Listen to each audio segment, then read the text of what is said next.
In this special episode, we're joined by Professor Duane Dunston, an expert in cybersecurity.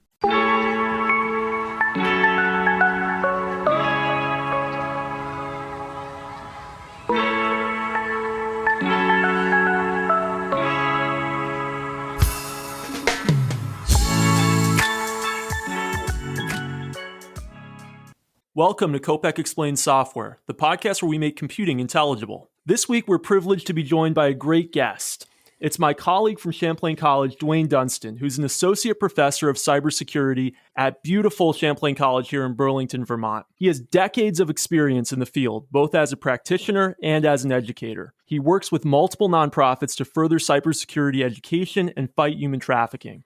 His writings and commentary have been featured in both local and national media. Duane, thank you so much for joining us. Absolutely. Thank you for having me on.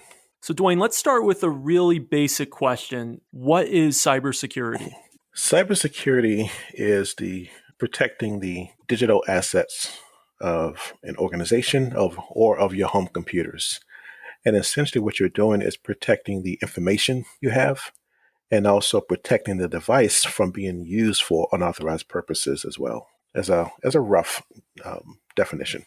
And so when we think about cybersecurity, what are the biggest threats? Oh, that's a big question, because the threats that we have are very well known and have been around for a long time, such as probably the most egregious threat is not updating your system, meaning not applying any security updates to your computer system. And the most confusing or difficult part about that process is generally people's lack of understanding as to what is meant by an update, what is meant by a patch, for example. For example, on Microsoft Windows or Mac OS, Linux, you get a pop-up message stating that there are software updates available. And so you click on that little button and then you do updates and your computer may restart, or you may have automatic updates and you wake up in the morning and your computer has restarted. And people may think that all the software on their computer is updated because they purchase a computer and it comes with all the software. And when they see a software update, they think everything is updated. However, the software updates don't include third-party applications. And those third-party applications are programs like Chrome, because Chrome is not a product that's created by Microsoft or Mac OS or Apple, or Linux vendors. So you have to ensure that that product is being updated. Now, Chrome is known to have its own built-in updates, so you can generally use Chrome without having to worry about having to apply a specific update to it. But other applications, such as a PDF reader like Adobe, for example, that's not updated automatically if you didn't enable it to. So you have to manually provide updates to it. And that can become difficult because when you buy a new computer, it may come with a lot of third-party software programs. And as an average home user, having to keep up with all that can be difficult and probably a bit onerous. People don't want to deal with it. Or they assume that that software update, and when their computer restarted or that pop-up message appeared and they click the message, they think that it's an updating all the software on their computer when it's not the case. And so that's probably the number one threat vector. And by vector, I mean method in which someone is able to inject a malicious code. So what it sounds like is that a big part of cybersecurity for a user is really learning how to protect themselves from the stuff that can be out there, and having an understanding of the different software that's on their computer is going to be really important to be able to do that. Absolutely. And, vendors or some organization needs to or should become better at including some type of third-party program that can help people with managing those third-party applications. So if Dell sells a computer and it comes with Microsoft Windows on it, and it comes with all these third-party software programs, I think there should be some software program that they include that can alert them to when that third-party application needs to be updated as part of the package of what they purchased. And there are organizations that have that type of capabilities where they can monitor computer systems and then provide alerts when there are updates that are needed for it. So that could help really reduce a significant number of vulnerabilities. And then at the same time, in the same breath, I say that an update can break production systems because that update may not just be a security update, it may be a feature update as well, and it may break a application or process that someone has running or within an organization. So that has to be done systematically and very carefully as well, with an option to roll back if necessary. Software updates is a significant issue. The other is having antivirus programs. And an antivirus program is going to routinely scan your computer system, and also it scans software or applications and files as they're being used, as they're open on your system, whether you know it or not. And ensuring that your antivirus program is receiving updates on a daily basis, because there are just that many uh, malicious code variants and new malicious code being introduced every single day. So you have to have those daily updates. And then third-party tools like Spybot, for example, or Malwarebytes that can be used to scan your system on a routine basis to find additional pieces of malicious code that exist out there. Being aware of the sites you serve to is hard because we are here at home. We want to learn how to do some crafts. We want to learn how to, like I'm learning about spices, for example. This is my New Year's goal is to become a spice connoisseur, if you will. And, we don't know the reputation of the sites that we're looking at because this is new to us. So, it's hard to tell people to be careful what site you click on. Well, what criteria is there? So any antivirus program you purchase, I would suggest ensuring it has a feature that can scan for known malicious websites so that it can just block access to those sites to help mitigate the types of threats that can be injected into a website, such as downloading malicious code, for example, and then running it on your system. Can you define malicious code for our listeners? Yes, malicious code is a software program that is written with the specific purpose of either doing damage to a computer system, stealing information from your computer, or performing some action that you didn't authorize it to perform. So, how do these threats differ for a large organization versus an individual user, like maybe one of our listeners? So, is there a difference? Do they approach the problem differently? Do they use the same tools? And that question again is multifaceted because for a large organization, the scale in which it could cause impact is significant. For example, in the news right now is the big SolarWinds compromise, where malicious actors believed to be a nation state meaning a foreign government was involved. They were able to inject malicious code into the process in which an application was being built, ready for distribution. And this application called SolarWinds is being used by organizations all around the world, including government agencies. And so, and big and large corporations like Microsoft were impacted. Department of Treasury, Department of Homeland Security, they all had this malicious software inside their organization. And the type of information that they have is very sensitive. So the damage that can be done can be pretty significant to national security, for example.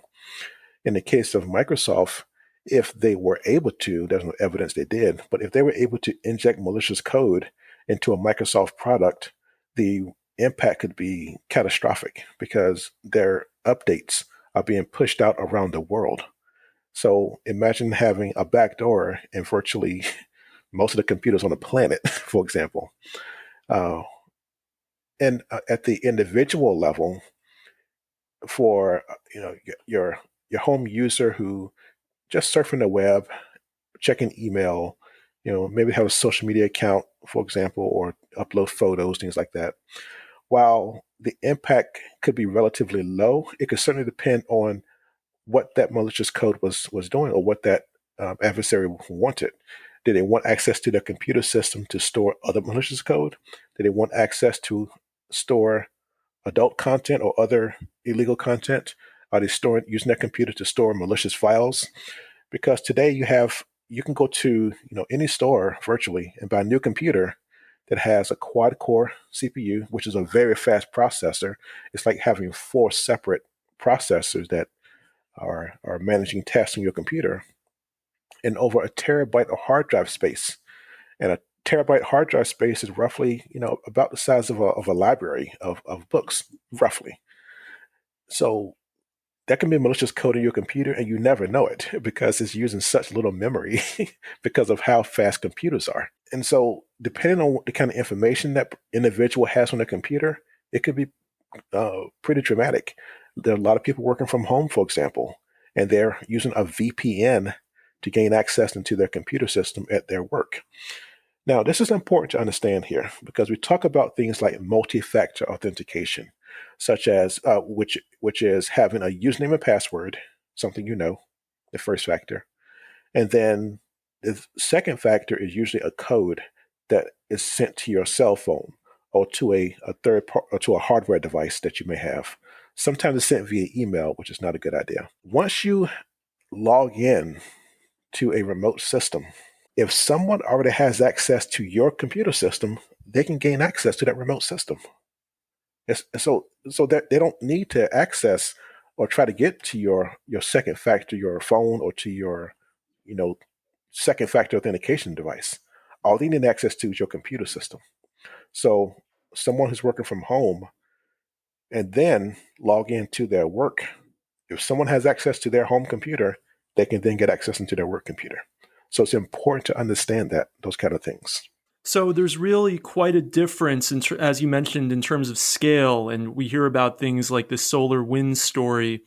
And I'm wondering what kind of jobs are involved in protecting a large organization like Microsoft from a threat. So what are the names of the roles, and what kind of expertise do the people who work on these problems have? So the different roles you have are the system administrators, and the system administrators are those who set up the computer systems and servers, and they manage those. So they manage the day-to-day operations. They ensure that all the services that are needed are running, and that any information that needs to flow back and forth is flowing without any problems. And you have your risk. Well, it's hoped that organizations are performing risk assessments, which is a routine process in which you are trying to determine what your risks are, what your threats are before the bad guys do. And that way you can start to put in controls or security controls that can help to mitigate those threats, prevent the likelihood of those from actually being exploited. And exploitation is a method of taking advantage of a vulnerability in the system. And then you have your cybersecurity analyst or your security officers. They're the ones who are ensuring that all the computers have the appropriate security controls in place. And there is some overlap with the system administrator and the security analyst, and that is the monitoring and reviewing of system logs or system events. And a system event is something that occurs on a computer system at a given point in time. And there are services that are generating these logs and events, and the security analyst and the system admin are monitoring those to look for signs of maybe someone trying to gain access to files and folders they shouldn't have access to, or someone trying to guess passwords, for example. And the security officer also may have a system in place called a intrusion detection system, where they are looking for, which is a software program that has a database of known threat signatures and methods, and it looks for signs of that being perpetuated on the network. And it generates alerts that have to be investigated whenever whenever alert is generated that looks significant enough to warrant an investigation to determine if it's legit or a false positive. False positive meaning it looks like an event, but it's not really. For example, a false positive, someone trying to log into a computer and then mistype the IP address, and it looks like a bunch of failed login attempts, like someone trying to brute force or guess a password.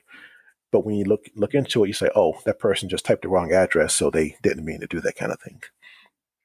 That would be a false positive. And then you have your network administrators, your network admins. They're the ones who manage and create the infrastructure that allows information and data to flow through the organization. It's like the blood, if you will, for your body. All the network devices, all the cables that are being run from computers from different floors to get access to the internet, those are your network administrators. A large organization may have a firewall engineer, and they're the person who are monitoring the external access into and out of the organization.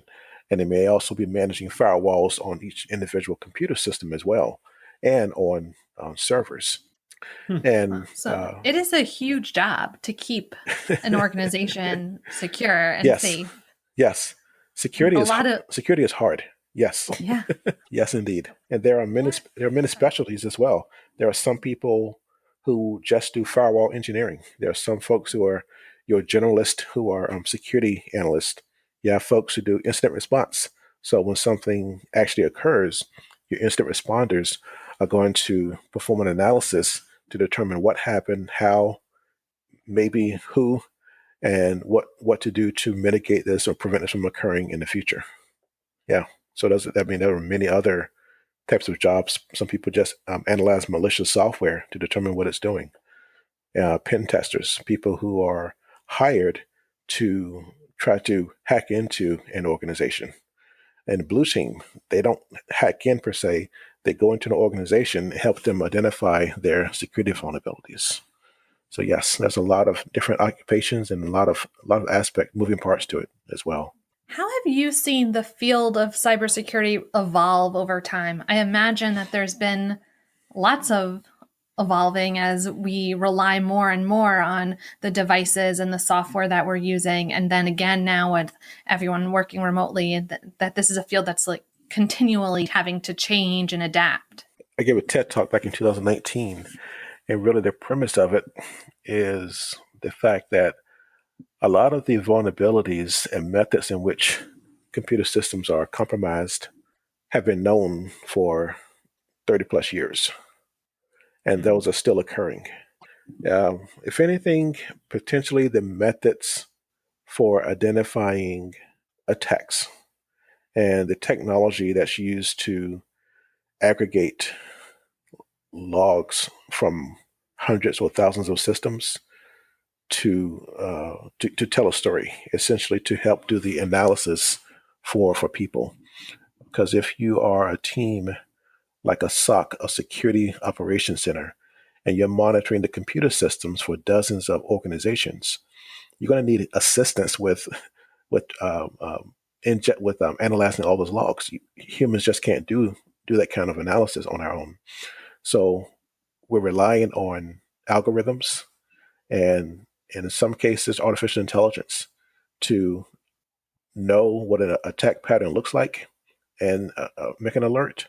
Or if the attack is unknown, using artificial intelligence to generate an alert to say this looks like an attack. You need to look into it. So, if anything, I would say there's a lot with the analysis and detecting attacks in progress. And the big one would be being able to look at logs from dozens of systems to detect when an attack is about to occur. There's a annual report by Verizon, Secret Service, and now dozens of other law enforcement agencies around the world. And the one finding that's consistent since they've started doing this, and I forgot what year they started doing this, is that there was evidence of an attack in the logs before it occurred. Hmm. That's interpreted a few ways. One is overload. You get so many logs that you become fatigued and you overlook something that's obvious. People aren't looking at logs. People may not know how to interpret the logs they're looking at. So we need systems that can help to, mitigate that issue when there are signs that an attack is about to occur, and we know what those signs are, then generate an alert. In the case of SolarWinds, you got a different issue. With SolarWinds, you have a software program that you willfully installed, and now it's starting to do things like someone logs into it and sends data out. So there needs to be, systems that can detect what is the purpose of this application. Okay, should this application be connecting out to the internet randomly? Should someone be able to connect from the internet and type commands into this system? So it really requires cybersecurity professionals to identify all the assets in the organization, all the software, all the hardware, and what is its purpose. It's a big job. We cybersecurity people are very nosy, and we're not nosy because we're trying to, get in people's business and try to tell them how to do their job. We need to understand what their job is and what the privileges are that they need to perform that job, so we can reduce the number of privileges that they have. Least privilege is the fundamental security principle. Least privilege, giving someone only the minimal access needed to perform a task. So thinking about large software companies and all the different roles that you identified earlier within the realm of cybersecurity, are software companies doing enough to protect their users from all of the many threats? And are large companies that just use sophisticated software systems, doing enough? So is there more that the large distributors like Microsoft, Apple are doing? And should there be more of just the corporations who use Microsoft and Apple software that they should be doing? Some companies are, yes. And then other companies are really selling ease of use, plug and play. That has to stop because there's ways to make it plug and play, easy to use, but providing fundamental security and controls. If I have an IoT device, Internet of Things, such as a thermostat that I can control from the beach or from anywhere, when I plug in that thermostat, or when I plug in my Wi-Fi toaster or Wi-Fi slow cooker, there should be a requirement that before I access the internet, I have to change the default password to something strong. I should have to change the username to something that's not the default, because you mitigate a tremendous number of threats by changing the default credentials. And you can do a Google search. You can go to Google right now and type in default passwords for Wi-Fi routers. And I almost guarantee within 3 seconds, you're going to find websites that have a list of all the Wi-Fi routers that we know of and their default credentials. That's scary. And same thing with Wi-Fi routers at home.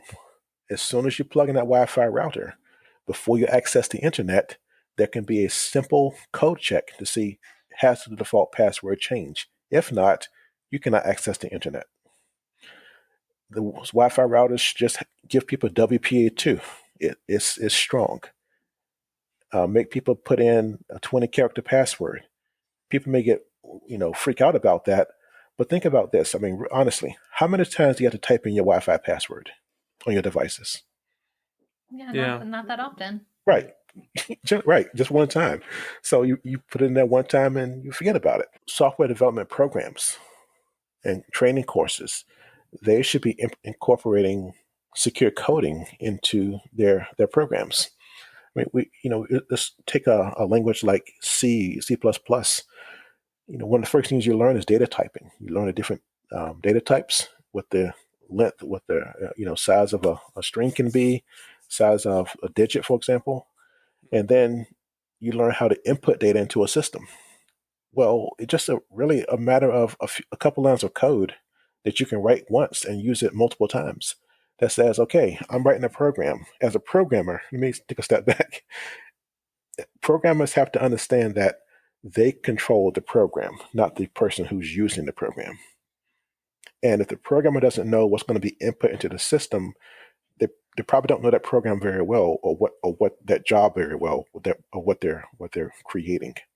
So even if you're putting in arbitrary text into a text field, there are still very simple built-in functions you can use to ensure that safe input, that the data is safely inputted into a database, for example. And I'm talking about a couple lines of code, maybe even one line of code to filter the data. And many programming languages have native functions that can be used to check data input. So when you type your username into a Google form, you type in your password into a Google form, there can be simple checks that are being done to ensure that the username is what's expected, that the password has been hashed, or uh, converted into a long string of hex characters before it's being checked. So it doesn't take a whole lot to teach secure coding. You don't have to send someone to a 6-month class or a 1-year class to teach secure coding concepts.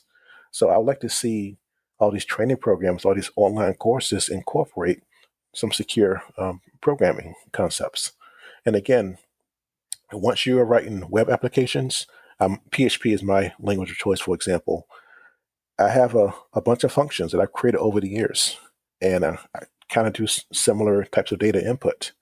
I wrote that function, was this 2020? I wrote that function back in 2001 or 2002 when I first started writing in PHP. And I'm still using those same functions to filter data. They've updated because the functions have updated, but I'm still using the same ones. I don't have to rewrite that over again. I'm sorry to say, but it's kind of that simple with filtering input, for example. So a lot of these companies should be incorporating these basic and fundamental principles of secure coding.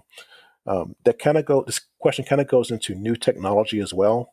When you have a new technology that people get excited about, and companies start pushing it out before doing any really good, strong security reviews on it. And then it gets incorporated into all these products. And then security folks say, oh, there's some vulnerabilities here that can allow unauthorized modification of data or a denial of service when you lose access to a service. So we need to take time to incorporate security into the beginning of the software development lifecycle, or at the beginning of the system development lifecycle.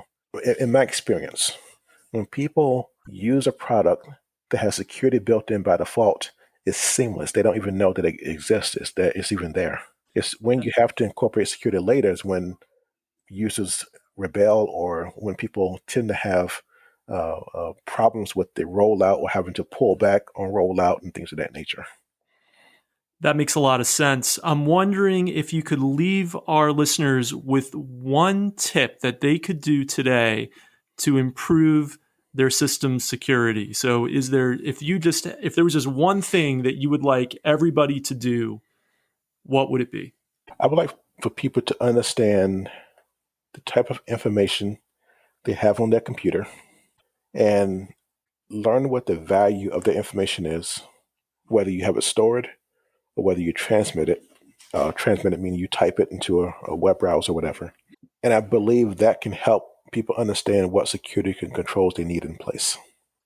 That makes a lot of sense. Now, here's my caveat to that. There's the folks who say, I don't have anything anybody wants. That's a dangerous attitude to have about cybersecurity, because your lack of belief that you need privacy could invade on someone else's desire to have privacy.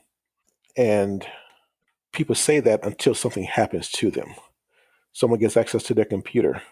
They put a keylogger, which captures your keystrokes, and they get access to a bank account. They get access to their email or social media, and people have been embarrassed. I mean, let's look at it this way. I could resign my job right now via an email, for example. Mm-hmm. Or people may say, oh, I don't have anything in my bank account anybody wants.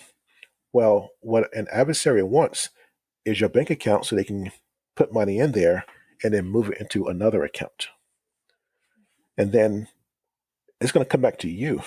And if you can't explain how someone got your credentials, you're responsible for the amount of money that bank lost as a result of that transfer, for example. That's really interesting. I never thought about it that way. So as we wrap up, I'm wondering if there's anything you'd like to plug. Is there anything that you'd like to send our listeners to? And also, how can our listeners follow you on social media? Yeah, there's some really cool like news, security news things out there that are written for non-technical people, like the SANS News Bites, SANS, SANS News Bites, is I think it's either daily or weekly. I get it quite often, unfortunately, about various things going on in the industry and organizations that have been impacted by a specific security breach, for example. There's a new one I also found called InfoSec Sherpa. And she does a nice roundup of the things you may not hear about cybersecurity around the world. We'll put a link to them in the show notes. Oh, cool. And you can find me on Twitter. My handle is @GNUGro, GNUGRO. And on Mondays, there's a Cyber Mentor Monday hashtag, and you can find me there. I typically responding to people who are trying to get into cybersecurity and help them find resources or people who can help mentor them in either just learning more about cybersecurity or folks who want to get into this as a profession as well. Well, we'll put those in the show notes as well. Duane, thank you so much for coming on the show. We really appreciate it. We think you've really given a lot for our listeners to think about and learn more about.